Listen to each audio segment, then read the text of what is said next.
দ্বিতীয় তিমথিয় 1 অধ্যায় মংগলাচৰণ ধৈৰ্য আৰু সহন প্ৰকাশ কৰিবলৈ নিবেদন। মই পৌল খ্ৰীষ্ট যীশুত থকা জীৱনৰ প্ৰতিজ্ঞা অনুসৰি ঈশ্বৰৰ ইচ্ছাৰ দ্বাৰাই খ্ৰীষ্ট যীশুৰ নিযুক্ত পাচনি প্ৰিয় পুত্ৰ তিমথিয়ৰ সমীপলৈ পিতৃ ঈশ্বৰ আৰু আমাৰ প্ৰভু যীশু খ্ৰীষ্টৰ অনুগ্ৰহ দয়া আৰু শান্তি তোমালৈ হওক।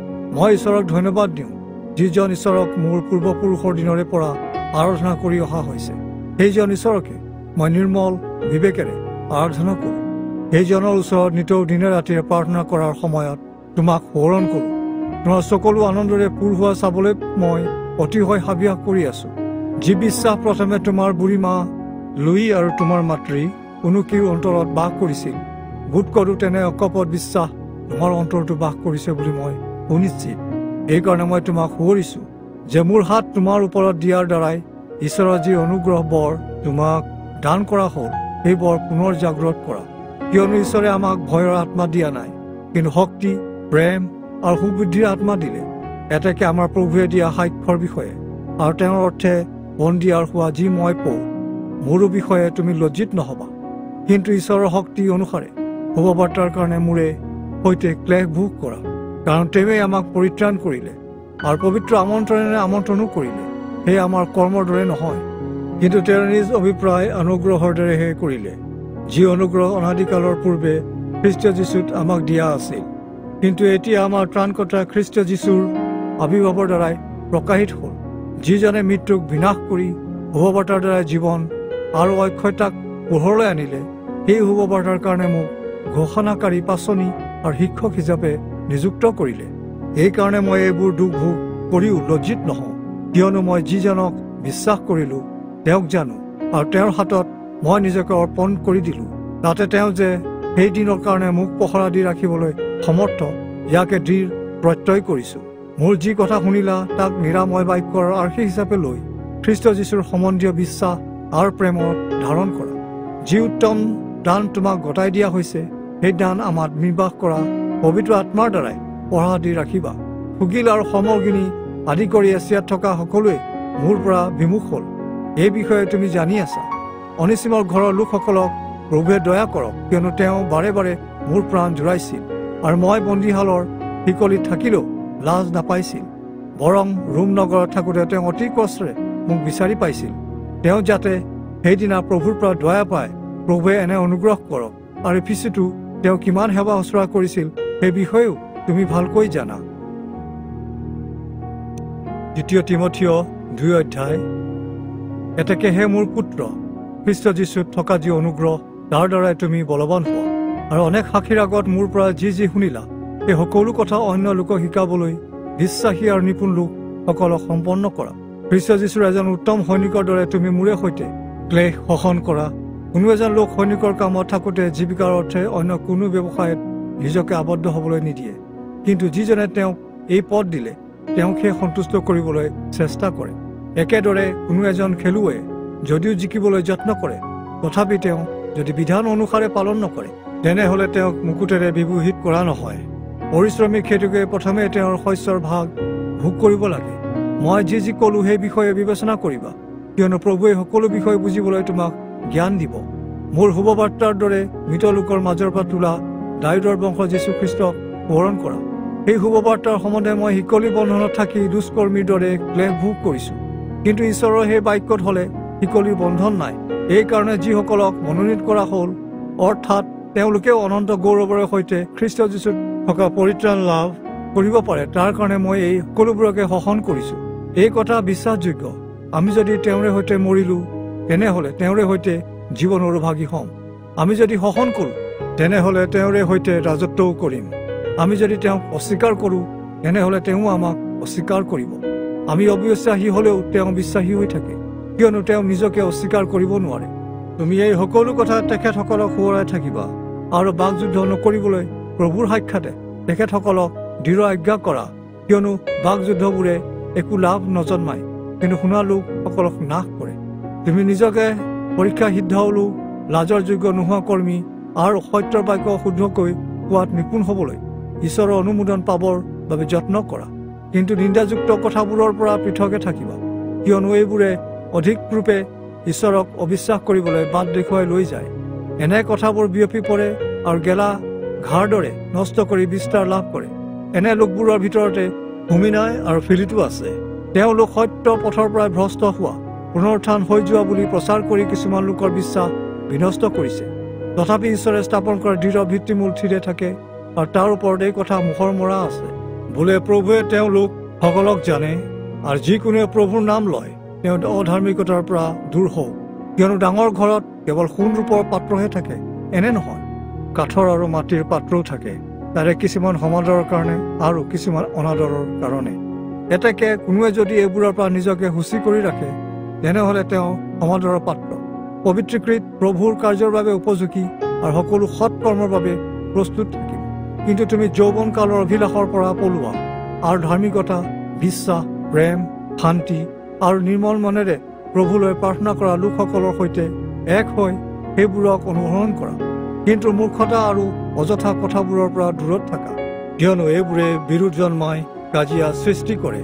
প্ৰভুৰ দাসে বিৰোধ কৰিব নালাগে, কিন্তু সকলোকে মৃদুশীল শিক্ষা দিয়াত নিপুণ আৰু অপকাৰত অসহনীয় হৈ বিৰোধ কৰাবোৰক মৃদুভাৱে শিক্ষা দিব লাগে। তেতিয়া সেই সত্য তত্ত্ব জ্ঞানৰ অৰ্থে ঈশ্বৰে তেওঁলোকক মন পালটনৰ ভৰ দিব আৰু শয়তানৰ ইচ্ছা সাধনৰ অৰ্থে তাৰ ফান্দত বন্দী হৈ থাকিলেও তেওঁলোকে চেতনা পাব। 2 তিমথিয় 3 অধ্যায়। শেষ কালত হ'বলগীয়া ভ্ৰষ্টাচাৰ বিষয়ে চেতনা বাক্য।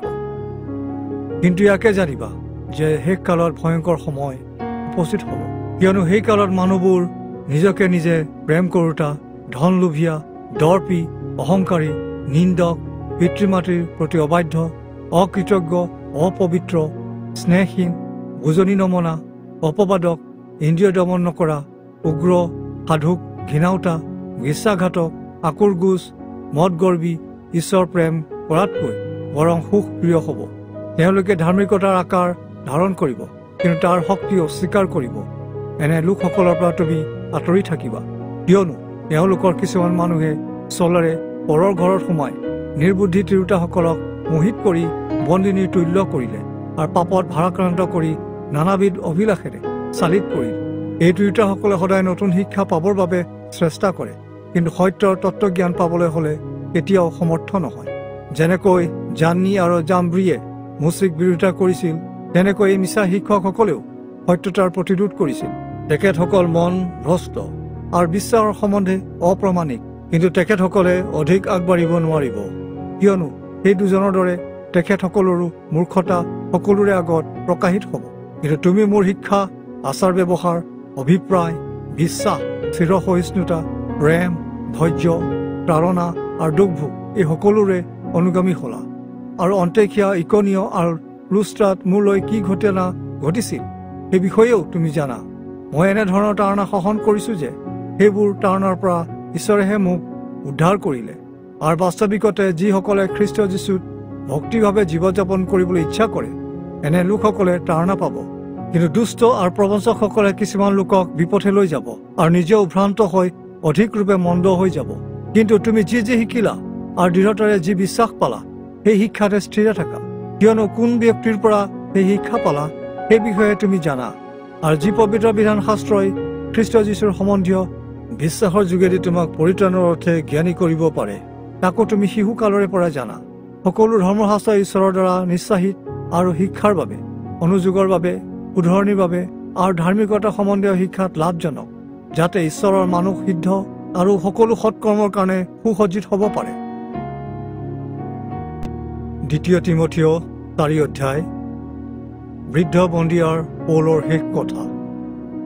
মই ঈশ্বৰৰ আৰু খ্ৰীষ্ট যীশুৰ দৃষ্টিত যিজন জীৱিত আৰু মৃত লোকৰ ভাবি বিচাৰ কৰ্তা, তেওঁৰ আবিৰ্ভাৱ আৰু ৰাজ্যৰ শপত দি মই তোমাক এই দৃঢ় আজ্ঞা দিওঁ, তুমি বাক্য ঘোষণা কৰা সময়ত আৰু অসময়তো উৎসাহী হোৱা, সম্পূৰ্ণ ধৈৰ্য আৰু উপদেশেৰে অনুযোগ কৰা, ডবিওৱা আৰু উদগোৱা, কিয়নো লোকসমূহে নিৰাময় শিক্ষা সহিব নিবিচৰা এনে সময় আহিব, তেতিয়া তেখেতসকলৰ খজুৱা কাণে শুনিব বিচৰা শিক্ষা শুনিবলৈ নিজ নিজ অভিলাষ অনুসাৰে নিজৰ চৌপাই দমে দমে শিক্ষক কৰি ল'ব।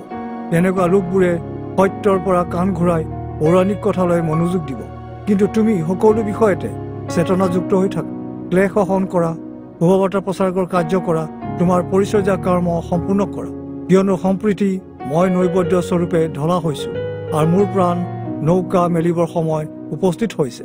মই সেই উত্তম যুদ্ধত প্ৰাণপণ কৰিলো, নিৰ্ভীক পথৰ শেষলৈকে দৌৰিলো, বিশ্বাস ৰাখিলো। মোৰ বাবে যি ধাৰ্মিকতাৰ ৰূপ কিৰীটি সাঁচি ৰখা হৈছে, সেই কিৰীটি ধাৰ্মিক বিচাৰকৰ্তা প্ৰভুৰ দ্বাৰা সেইদিনা মোক দিয়া হ'ব, আৰু অকল মোকেই নহয়, কিন্তু তেওঁ অবিবাস প্ৰেম কৰা সকলোকে দিব। মোৰ ওচৰলৈ সোনকালে আহিবলৈ যত্ন কৰা, কিয়নো ডিমাই এই বৰ্তমান সংসাৰৰ প্ৰেমত পৰি মোক ত্যাগ কৰি থিছালনিকীলৈ গ'ল, ক্ৰিস্কেন গালাতিয়ালৈ আৰু তীত ডালমাটিয়ালৈ গ'ল। একমাত্ৰ লোকেহে মোৰ লগত আছে। তুমি মাৰ্কত লগত লৈ আহিবা, কিয়নো পৰিচৰ্যাৰ কৰ্ম তেওঁ মোৰ বাবে উপকাৰী। টুকিকক ইফিচিলৈ পঠালো।